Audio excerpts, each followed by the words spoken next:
Welcome back. I'm here with Danielle Kane from the Better Business Bureau, and today we are talking about clickbait emails, and this is something that we're probably going to see more and more.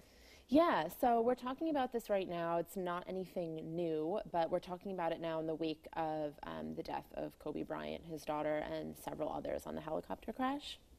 Oftentimes when big celebrity deaths happen like this, we will see scammers and the not the nicest people of the world come out and try and leverage that. So clickbait emails are those emails that might pop up in your inbox that are like shocking new footage or amazing new story, or just something that again has a lot of shock value, trying to get you to click, trying to get you to open an attachment or click a link that could ultimately be malicious. And what are some things we need to look out for when it comes to these articles or links? Yeah, so the first thing is the sender. Who is sending it to you?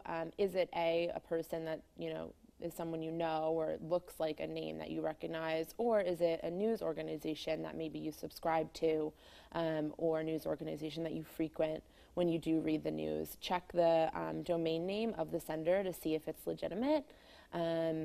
It's just unfortunate that in instances like this where we do see such a tragedy and it's really devastating and it's just being talked about on the news a lot right now, that you are going to get a lot of news alerts on it, but you have to be careful about what you're clicking and what you're opening. And what kind of things go with clicking on it? Does it download a virus? Does it hack into other parts of your computer? What happens? Most of the time it downloads a virus. So what is scary about malware is when it downloads, you might not know that you've downloaded anything for weeks or months or even, a year. Scammers, just because, or hackers in this case, just because they download something onto your computer, doesn't mean that they're automatically going to act on it. So you might click that email about Kobe Bryant and some shocking news you want to read about. You've downloaded something and you don't know until 6 months later when there are things popping up on your computer. All of a sudden you are logged into accounts that you're not supposed to be logged into, or people have access to your accounts that are making fraudulent charges, opening things in your name.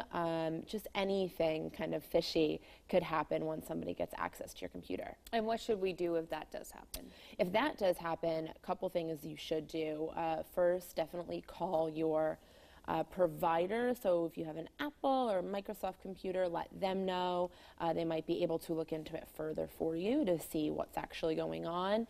And your bank, your accounts, contact them if there is any fraudulent activity, or even if you suspect that, for instance, if on your computer you have an automatic login for your Chase account and you don't even enter the password, it's just saved.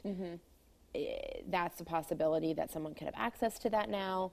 So you want to get your computer cleaned, you want to alert banks and credit cards and just take those precautions. Oh, well, that's really scary. Okay, awesome. Anything else? No, I think that's it. All right, thank you so much for joining us. The BBB is here every Wednesday giving us great tips on how to protect ourselves.